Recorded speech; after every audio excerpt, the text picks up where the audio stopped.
Bonjour Barbara Cassin, excusez-moi de bégayer. D'abord,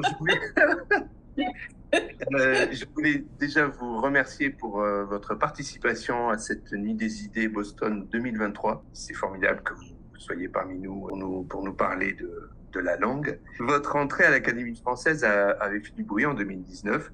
C'était un fait majeur parce que vous étiez la 9e femme à entrer dans cette grande institution.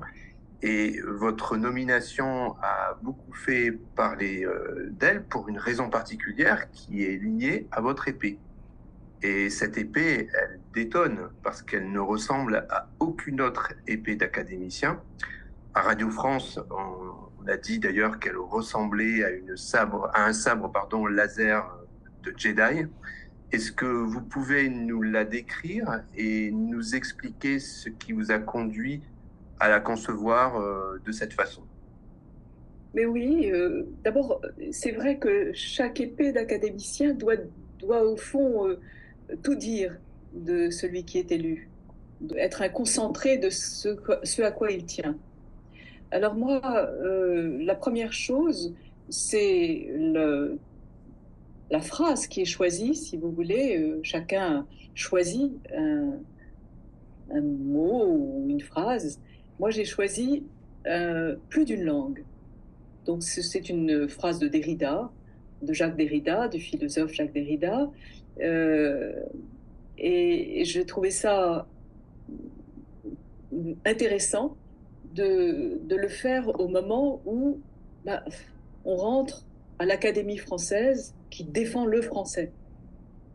Je trouve ça intéressant qu'il s'agisse avec le français d'une langue entre autres et qu'on doive défendre justement les langues, le français comme une langue, entre autres langues, c'est-à-dire qu'on défende plus d'une langue. C'est ce que fait la francophonie d'ailleurs. La francophonie intelligente, elle défend le français et toujours. Alors, plus d'une langue, c'est une phrase que Derrida commente ainsi: s'il avait à définir, dit-il, d'une manière elliptique, etc., brève comme un mot d'ordre, la déconstruction, je dirais plus d'une langue. Ça, c'est très intéressant parce que ça renvoie à tout un travail qui, pour moi, est lié à la traduction et au multilinguisme. Euh, il n'y a pas en philosophie seulement des concepts, mais il y a d'abord des mots. On parle en langue et avec un S. Et ça, c'était un grand travail pour moi que j'ai mené, qui d'ailleurs a dû me mener à l'Académie française, puisque j'ai fait un dictionnaire des intraduisibles. Donc plus d'une langue, voilà. Maintenant, si je décris mon épée sur laquelle est inscrit plus d'une langue, d'abord, son pommeau, c'est une figurine, la reproduction, malheureusement, d'une figurine qu'on a trouvée dans une tombe de Ayala Oluk, c'est-à-dire l'endroit où on suppose qu'était Troie. Troie, la ville de Troie, c'est-à-dire des barbares par rapport aux Grecs, ceux que les Grecs ont vaincus. Et d'abord, ça m'intéresse, c'est-à-dire que les Grecs étaient fièrement monolingues, ils, ils pensaient que Logos, leur langue, c'était en même temps le langage et la raison. Et euh, les barbares, moi je m'appelle Barbara, hein, les barbares, c'est ceux qui ne parlent pas grec, plus d'une langue, euh, d'abord euh, lié à ce refus de la Grèce. Pourtant je suis helléniste, dans ce qu'elle a disons, de fièrement monolingue, euh, contre les barbares et comme appropriation de l'universel grec. Grec, le logos grec étant au fond le paradigme de l'universalité. Ben non, ça, plus d'une langue va contre. Et c'est en cela que c'est une déconstruction de la philosophie. La figurine barbare, c'est une femme nue, noire, avec une coiffe dorée, des bouts de seins dorés, des bottes dorées et des boucles d'oreilles dorées. Donc c'est véritablement quelque chose de un peu dérangeant, si vous voulez, magnifique, d'une beauté absolue, mais pas tout à fait grec, vraiment pas grec. Et Hmm. moi, je suis helléniste et c'est quand même autour de ça que j'ai construit, disons, ce qu'on peut appeler mon œuvre peut-être, et en tout cas mon savoir. Donc voilà, c'est de l'autre. Ensuite, la garde, c'est un ordinateur. C'est comme une montre connectée, si vous voulez, qui peut donc produire ou reproduire ou rendre manifeste tous les textes du monde. Il suffit qu'elle soit connectée vraiment. Et j'ai choisi un petit programme, lorsqu'elle n'était pas connectée, un petit programme qui garde les textes pour moi essentiels. Ça va eh bien, de Parménide, disons, et de l'Odyssée à René Char, en passant par Hannah Arendt. Bon. Et puis ensuite, il y a la lame. Et la lame, pour moi, il est essentiel que ce soit une arme non létale. Elle ne peut pas tuer. C'est du cuir. Et c'est du cuir percé de trous. Et ces trous affleurent dans ces trous des fibres optiques qui changent de couleur, donc, et qui écrivent plus d'une langue. Donc, vous voyez, pour moi, ce qu'il y a eu d'important, c'est que c'est à la fois extrêmement technique, effectivement, ça a à voir avec un sabre laser, bon, non létal, et que ça conjugue de l'antiquité barbare et de la philosophie contemporaine. Vous parliez donc de plus d'une langue. Est-ce que vous pourriez nous dire ce que vous pensez du dictionnaire des intraduisibles? Il a été construit à la fois philosophiquement et politiquement. Politiquement, parce que pour moi, il était essentiel à ce moment de construction de l'Europe que nous ne parlions pas globish, Global English. Pour moi, c'est l'une des catastrophes possibles, parler globish et dialecte, les dialectes étant toutes nos langues de culture. Ça, c'est la première catastrophe. Et la deuxième catastrophe, c'est ce que j'ai appelé le nationalisme ontologique, c'est-à-dire quelque chose de l'ordre de Heidegger ou de Rivarol, si vous voulez. C'est-à-dire quelque chose qui prétend enraciner une langue meilleure que les autres dans une race et dans un peuple. C'est exactement ce que fait Rivarol, et ce sont les termes mêmes de Heidegger pour le grec et pour l'allemand, encore plus grec que le grec. Donc ni globish, ni nationalisme ontologique. Ça, c'était mon idée à moi qui ai fait ce premier dictionnaire avec 150 philosophes de tous les pays d'Europe. Et ensuite, la grande merveille, c'est que ce dictionnaire a été traduit, c'est-à-dire réinventé. La première réinvention, elle est ukrainienne et russe.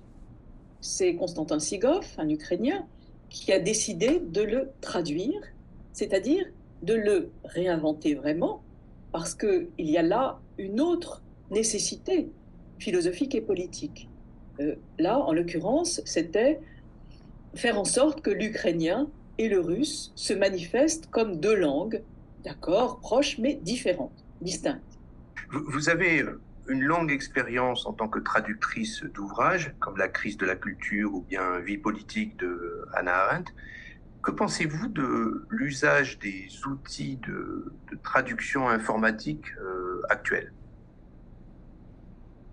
Alors, bon, pour l'instant, disons que la traduction automatique, la traduction machinique, d'abord, c'est un succès incontestable pour un certain nombre de langues.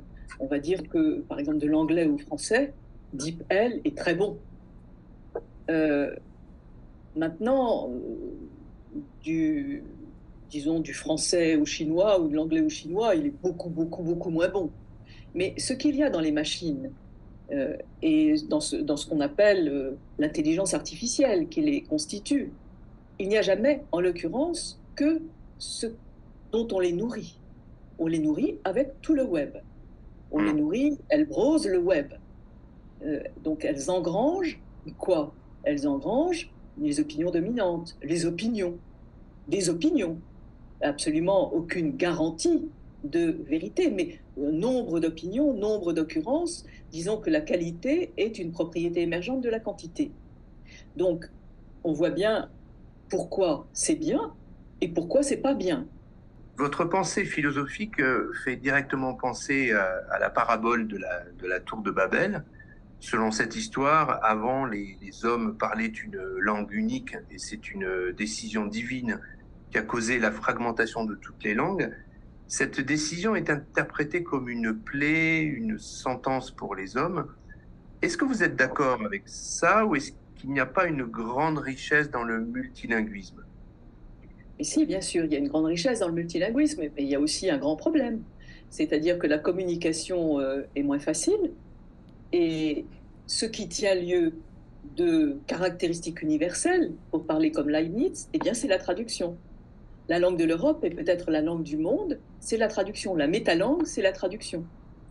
Et c'est tout à fait passionnant parce que ça permet de conserver la diversité, pas seulement la multiplicité des langues, mais la diversité des visions du monde. Et on peut se demander si Babel est une malédiction ou une chance. Lorsque j'ai fait des expositions, par exemple au Mucem de Marseille, j'ai essayé de montrer comment on pouvait faire tourner la malédiction en chance. Et comment ce qu'il fallait faire et comment penser à partir de la diversité et non pas penser à partir de la visée de l'universalité, car l'universel, c'est toujours l'universel de quelqu'un. Donc, j'aime beaucoup mieux la diversité. Après Babel, traduire, c'est le titre de l'exposition que vous avez dirigée au Mucem à Marseille de décembre à mars 2017. Comment est-ce qu'on met le multilinguisme à l'honneur aujourd'hui? Comment vous avez conçu cette exposition? Alors, l'exposition était vraiment une exposition sur la traduction. Pour montrer la diversité des points de vue et des visions du monde, j'avais proposé tout un plafond qui se demandait qu'est-ce qu'il pleut? Ben, il pleut des hallebardes ou il pleut des cats and dogs? Il pleut quoi? Il pleut des pierres en Wolof. Il pleut des bâtons de chaise dans d'autres langues. Il pleut des canifs en portugais. Comment ça se fait? Bon, voyons tout ça. Essayons de comprendre et essayons enfin, comment dire, de faire notre joie et notre plaisir, notre intelligence à partir des différences. J'appelle la traduction un savoir-faire avec les différences. C'est pour ça que c'est pour moi un acte véritablement hautement politique. C'est peut-être le paradigme des actes politiques d'aujourd'hui. Comment fait-on avec les différences? Voilà. Les mots font la richesse des langues. Vous l'exprimez très bien. Le titre de votre œuvre la plus récente est « Ce que peuvent les mots ». Qu'est-ce qu'on peut fabriquer avec des mots, selon vous? Tout, et ça ne suffit pas. Bon, la philosophie a une vieille base qui dit que parler, quand on est philosophe, c'est chercher le vrai, la vérité, c'est-à-dire l'adéquation avec le réel. C'est une possibilité, la possibilité de la philosophie, justement. Dire de. On parle de, et on essaye que ce soit adéquat, avec disons, comme fond la vérité, comme visée la vérité. Maintenant, je parle à vous, je vous parle. Et là, ça n'est plus la vérité, c'est au fond quelque chose de l'ordre de la persuasion, de la rhétorique, que j'essaye de travailler. Bon, donc parler de, parler à. Voilà ce dont la philosophie s'est occupée pendant des siècles. Et puis, il y a une troisième vection. C'est ce que j'ai appelé parler pour parler. C'est ce que font les sophistes. Ça ne vise pas la vérité, ça ne vise pas la persuasion, ça vise l'acte. C'est-à-dire qu'on agit sur le monde en parlant. Et le paradigme contemporain, c'est Austin, performatif. Quand je vous dis la séance est ouverte, moi je vous le dis maintenant, ça n'ouvre rien du tout. Mais si j'étais un juge et que je sois en train d'ouvrir une séance et que je dise la séance est ouverte, alors elle serait ouverte. Donc, autrement dit, l'acte et l'engagier, si vous voulez, suffit pour faire. Eh bien, bon, c'est vieux comme le monde. Fiat lux, et la lumière fut. Bon, il se trouve que il y a toute une vection ignorée de la philosophie, jusqu'à Austin en tout cas, et très peu pratiquée, sauf par ceux qui m'ont beaucoup intéressé dans la philosophie grecque, les sophistes. Les sophistes, ils ont été rejetés hors de la philosophie par Platon, par Aristote, pour beaucoup de raisons. Mais la vraie raison, c'est qu'ils pensaient que, eh bien, dire c'est faire. Ce grand pouvoir du logos, qui est ce troisième pouvoir, non pas le pouvoir de persuader seulement, ni le pouvoir de dire la vérité, mais le pouvoir de faire être un monde.